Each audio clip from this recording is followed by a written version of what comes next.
politics hi alo khel mol ve top theya innocent de hian in alo khel theya amaro chu political game khel thiam takina political game an ron khel chuan in boruak atang du mema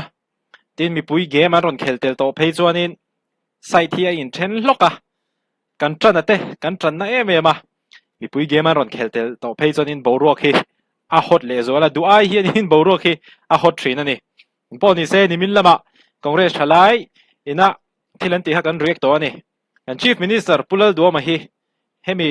Mizoram pona na thokte thon chua chungchanga hianin kan ring tok to lo che chu wang chuanin nang kan home minister Sapdanga he kan ring to jok chea kan chief minister ai chuanin nang hianin mai la chak thei jokin kan ring ani antia amma kan chief minister hne na thu han thlena kan chief minister poina thataka lo shilfia kha he ta kan home minister bula khanin angkal ta dei maya ngai mi puilam pangpo ngaihdan a phir viau maya ke phei chuanin ngaihdan kan nei chuang lawa a interesting katia borok a vohot katia engpo ni se ka khan ni mina thil thlengani voin me ni somni pathum sang ni somni palia hian enge thleng kan ti chuanin Mizoram police in thuan ron chua kan chief minister le kan home minister in an ngai thu takti in bengvarna.com chon in ron posa kan chief minister Lalduhoma Instagram story a chuanin Mizoram police ina press release press statement an ron siam hi aron story chonga hemi hi aron story chong hi Mizoram police Instagram page kan kal chuanin Sapdanga le Mizo tong a chiar tur om ve ve ni poni se bengvarna.com ami hi kan ron chiar mayang chiara ol samjok Mizoram police chuanin thu chu an siama an thu chu siam dana chuan siama chuanin Mizo thalai Ramdanga housemate na thokten har satna an to chungchanga Mizoram sarkar ma la tok lo anga social media tarlan chu thubel chian do lo ani thu le chief minister le home minister in an ngai thu tak thu an tar lang ani an home minister bulan thlen dei maya amaro chu kan chief minister nen an ngai poi moin an ngai thu tak ti Mizoram police na ron chole dei maya he in than ma khanin Lalduhoma le Sapdanga in kara hinin boruak thalo de omang khanan soya ama chu amaro chu alo ni le lova poni se kha chu soi pok tum chuang lawa hemi an ngai thu tak thu an tar lang te hi social media thubel chian do lo an lo tar lan nge ni anga Mizo thalai Ramdanga housemate na thokte har san an to chungchang hemi hi helai paragraph te heron ziak chiang lo ka tina chu okay an ngai poimo ve anga ngai mayang an ngai thu tak ve thubel chian do lo post dar khan ngai thu taka tin Mizo thalai Ramdanga housemate na thokten har sat na an to chungchang pok an ngai thu tak mani an ngai ven mani tiang zo hanin ngai sak phot maila Mizoram khole tui Ramdanga na thokte har san na to chungchang hi chief minister le home minister ten an ngai thu takin an thalai ka soi dik che ni an ngai thu takani heng case te hi uluk taka an vil reng ti tar langin Mizoram police chuan Dubai har san na tok lalkhum ti ripo chief minister le home minister te kai hruaina in mei ni kwa sang ni som ni pali khan him takin Mizorama hruai ho alo ni to a Mizoram sarkar chuan uluk takin he thil hi a chui zuin angai ven zui zel don heng Mizo meichia har san na tok te hi arang thei ang bera Mizoram a hruai ho an ni theinan ma an la zel don ti ani hei hi bengvarna.com a hianin advertisement ron oma erdang lo te panda te na lom khop mai lekina Mintra end of season sale ni le en vetu ni poni se kan chial chun zomang concentrate Mizoram police chuan Mizo meichia housemate pathum ENK agency Viva content November ni ruk sang ni som ni panhia Syria a an thon thak ten har sana an to chungchanga Mizoram sarkar ma la tok lowanga social media tarlan chu thubel chian do lo ani thu tar langin Mizo meiche pathum har sana tok te chungchanga Mizoram police in ma alak to na te an tar lang ngal yo an malak na an tar lan te masabera chuanin May nikhat sang hi som ni palia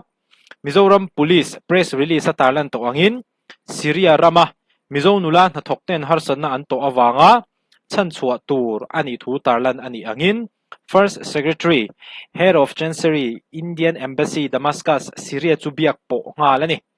official email e telephone mga biak po reng ni in chanchin update po in share tir ton zelani to na apan hi na Syria mizo housemate tenen po in biak po ton reng ni in har sana an to dan te zofia an ni a sarkar anga malak mek ani thu po hriat tir an ni Syria a Indian Embassy chuan Ministry of Foreign Affairs Syria tenen May ni som pakwa sang ni som ni pali khan meeting an nei thu le mizo housemate sortu te po legal notice pek an ni to thu an ron soyani atira Syrian agency ten mizo housemate te rang taka an ho theinan dollar hi US dollar sang ni zanga theu choi tura an ti lain Indian Embassy le Syrian sarkar thu nei tu te malak na awangin placement agency te hian poisa choi ngai lovin mizo housemate te thona muna thok turin an IO tur an zon sak don ani dot le chuanin Indian Embassy atanga thudon danin Dubai placement agency le Syria placement agency te point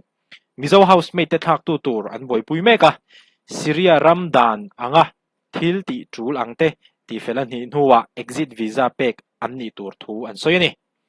Syria ram hi ram boi tak ani awangin official thil bo zu har sal he chuti rualin mizo housemate te an lo ho theinan ti tur trul ang te ti zo thuak to ani hei hi Mizoram police ina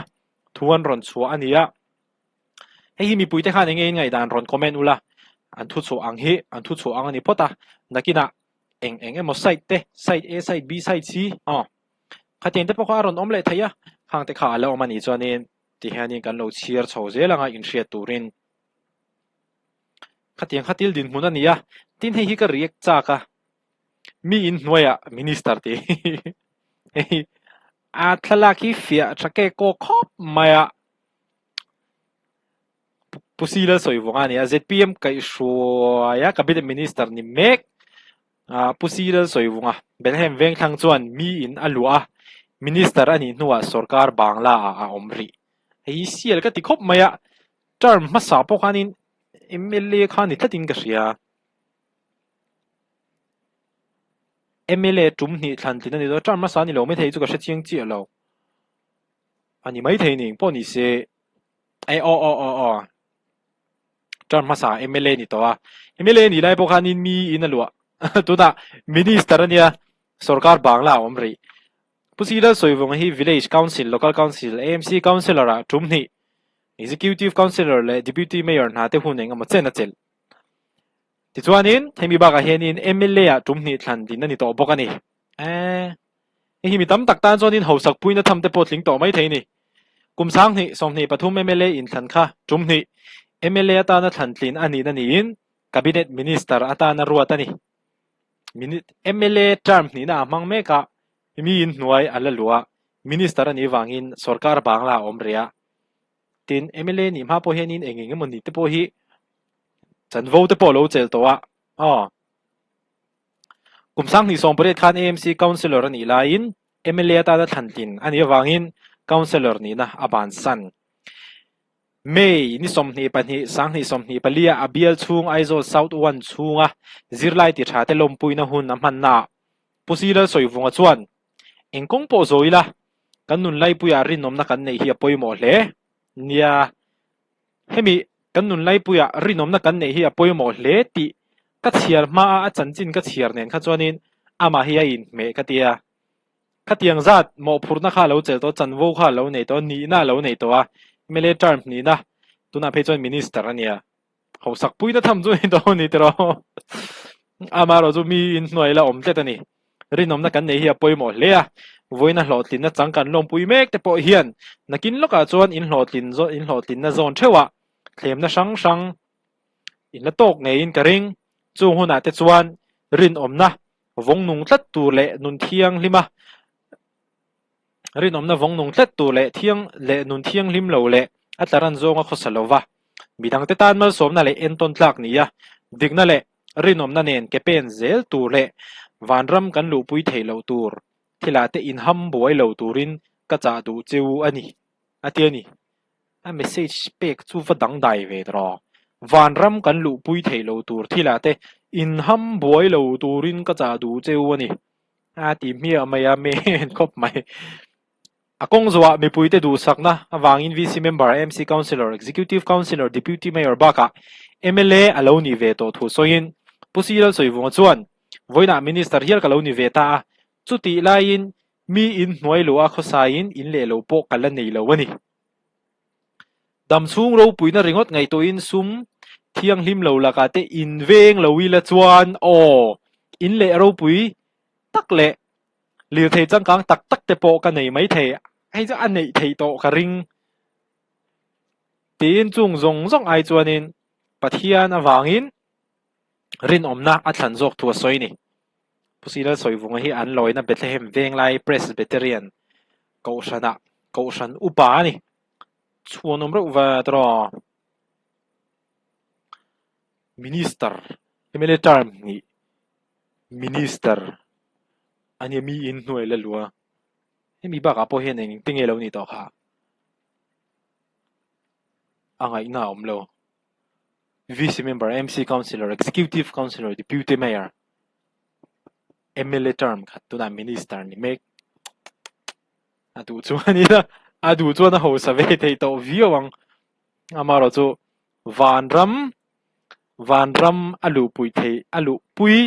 thei lo tur thila ain ham buai lo ti achiang thake ko khop mai mel tang boy na rin nom do di she reng mai pusilal soiwunga thahem la mai